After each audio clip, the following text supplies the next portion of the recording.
Hello everyone, this is Blake back already.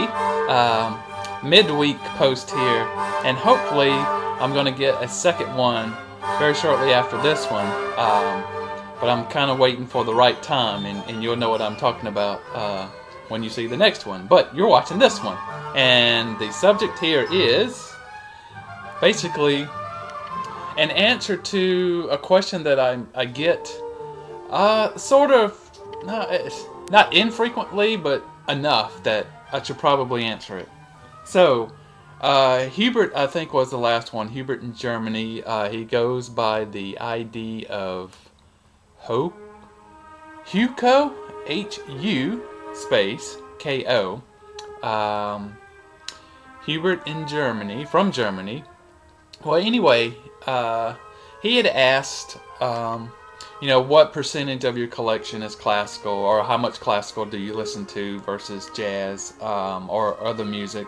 And others are asking me, are you still buying classical music? Or are you still hunting it out?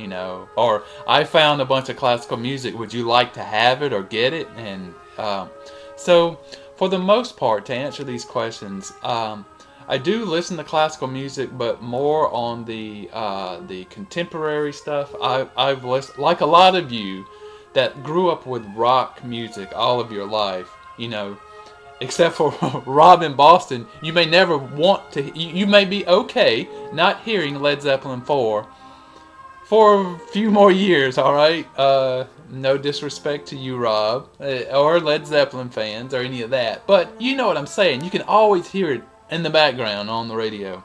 Well, that's the way I've gotten with classical music. I've heard so much of, I basically have heard everything that my local radio station is going to play. They play the same thing over and over and over and over and over again. So, in order to get out of that funk, so I got into jazz, but I'm still trying to learn a lot about modern classical or 20th century classical. But in order to do that, I have to find this stuff. And so that's a long-winded way of saying I am picking up classical, but really I'm only focusing on a couple or three labels. And I want to show you what they are. The first being Composers Recordings Incorporated. Composers Recordings Incorporated. You'll often, we always talk about them as being CRI. That's one label. And another label is New World, and I'll get to them in just a second. So CRI, their mission when they formed in the mid-50s, I think 1954 to be exact. How you like that glassine inner sleeve there. And they have, a very old school, deep groove recording and label. I got sidetracked. Their mission was basically to record modern, contemporary American classical music. And so what's fun with this is that most often I don't recognize any of these names, and I'm at the point where that's good for me. If I pick up a classical record and I don't recognize the composer, chances are I'm interested. Rieger, well, I've listened to enough now that I know who he is. I don't know what the hell that is. Kasdan. What you're hearing in the background is somebody you're familiar with, or a progressive group that speculated that had been named after them. Henry Cowell is on the turntable right now. Music 1957, and also on here is Robert Kelly's Second Symphony, and this is another CRI type of label that you'll see. This is number 132. Oh yeah, okay, so they started in 1954, and they produced a bunch of stuff, the records all the way up through the 90s, of course, and then got into the CD era, and they basically shut down in 2004-2007 time frame when they weren't releasing any more music. For vinyl, there's roughly 550 to 575 different releases. I don't know exactly how many, whether or not they skipped some numbers or not. But they started with number, well, excuse me. Yeah, they started with number 100, 100 or 101. I'm not, again, I'm not very sure. Maybe 101. This happens to be number 117. Henry Cowell, 132. And I'm just going to flip through a bunch of these to let you know, what you might find if you're out digging and you pull up some. Here's number 150, Charles Ives. Some of you classical folks may certainly well know who Charles Ives is. I'll just show you the front covers. Really, I want to show you the label, so when you're out digging and you see this label, and the next one that comes up is one you'll see very often. CRI in this type of font. Walter Piston, Charles Ives again, and John Alden Carpenter. Almost always, of course, the catalog number is also on the back. This is 180.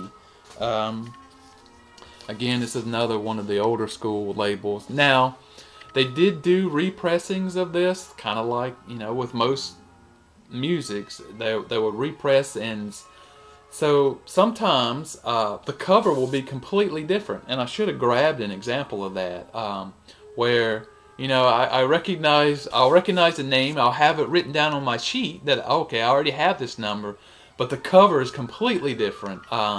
Right now, I'm not collecting the different color variations. I just want one of each. Really, this happens to be 198. So this is a very common way of seeing the label. Roger Sessions, that's a popular, a well-known name.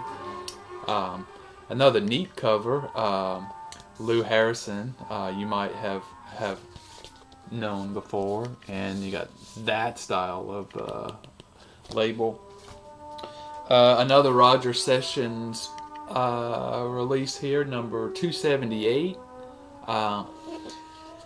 You see this font here, very common, and I'm going to show you another one, or a couple more, where you'll see this particular font. Otto Luening. I want you to remember this name, because when my next video comes up, this name will be important. So Otto. And for those of you that know who Otto Luening is and what he did, don't spoil, okay? It's okay. You can spoil if you'd like, if you want to show off your wisdom. So here's a soul note looking label. Sunset here. Another very, very common thing. Now, when I'm out digging now, it's very often I see this type of font and label. Number 411 here, Virgil Thompson. And also, they started saying this is American Contemporary. Now, they didn't always do that early on, but I think by the 400s, of course, it's almost always on there. Let's see. Then around in the 500s, they kind of simplified it a little bit. William Kraft. And we're getting up to, I think, kind of the end, around the 560s is when they... or the last number I remember, this is 549. Louise Talma. Not very many women composers out there, so it's not common to see an LP full of women composed classical music. So CRI, Composers Recordings Incorporated. I'm always looking for these, so if you've got some around or you know where some are, talk to me and I'll let you know what numbers that I need. Now, the second label, as you see in my title here, New World Recordings. Now, they started much later, 1975, I think. 75 or 76, yeah, around 76, around the bicentennial, because the plan for this was to form a group that would do celebrate 200 years of American music, and their initial initiative was to just kind of document American music for 100 releases. Of course, that became pretty popular, especially with libraries and universities and things like that. So they just kept going and show you some different things that they did. New World. Okay, so they started out with number 200 or 201. I think it's 200. And for LPs, they are still in business today. Yeah, let me.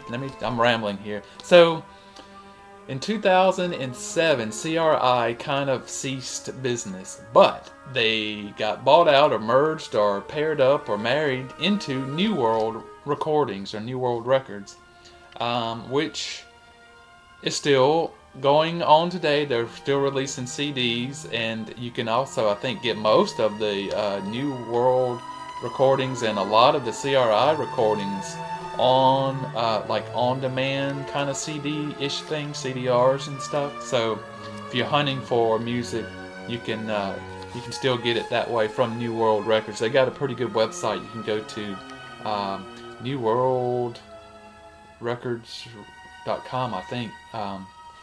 Anyway, here's an example, number 203. We've got Henry Cowell again, John Cage there, and a lot of the earlier New Worlds came as gatefolds with a lot of interesting information in the gatefolds. There'll be little booklets here, as you can see me flipping through. Their records, they not very special. I mean, they just kind of use that label for a long time. But again, very interesting names. Of course, let me grab some of these. Now, as part of their anthology, their big collection, they would release things like this. New music for virtuosos. Milton Babbitt is a name there you might have heard. Again, gatefold.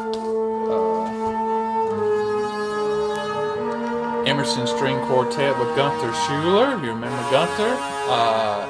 He was involved in the third stream, kind of a marriage of classical and jazz with Schuller and Mingus and John Lewis and that crowd. Even did Native American songs, Earth, Water, Fire, and Sky, and anthology. No need to show you all the gatefolds. Bebop. Again, another anthology. Now, I'm generally not that interested in the anthologies and things. Yeah, I collect them. I probably will listen to them once, and that's it. It's these other names that you get, people that you don't ever hear of, and, that's what's interesting to me in terms of classical. Now, there's a rumor, no, it's not a rumor, the first release for New World was a Cecil Taylor release, and our friend Anders in Stockholm claims he has a copy, and maybe he'll send it to me. I doubt it, but I'm looking for one. I happen to have a different New World. Here's the logo there. That's what you generally will see when you're out digging. Cecil Taylor. All right, come back. 3 phases. Cool gatefold, of course. This is number 303. Then later on, they kind of modernized their look there. There's the New World Records logo. This is number, 345. Another Roger Sessions piece. And the last one I'll show you,